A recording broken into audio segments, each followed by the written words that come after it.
দক্ষিণ এশিয়ার 4টি দেশ বঙ্গোপসাগরের উপর পুরোপুরি নির্ভরশীল। এটি একটি উপসাগর। বঙ্গোপসাগরের টোটাল এরিয়া হলো 8,39,000 বর্গমাইল।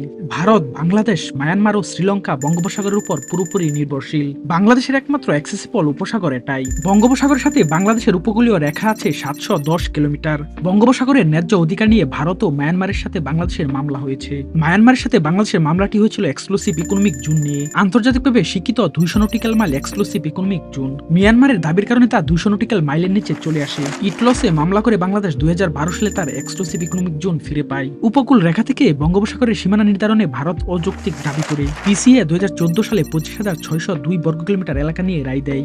ডিসপিউটেড এই এরিয়ার মাঝে বাংলাদেশ পায় 19,467 বর্গ কিলোমিটার। দুটি মামলাতে বাংলাদেশ বিজয়ী হয়। বাংলাদেশের একক মালিকানা যুক্ত হয় 1,18,813 বর্গ কিলোমিটার। বঙ্গোপসাগরের বিশাল একটা জায়গার অ্যাক্সেস পায় বাংলাদেশ। বাংলাদেশ এই এলাকায় এককভাবে মৎস্য ও খনিজ সম্পদ আহরণ করতে পারবে।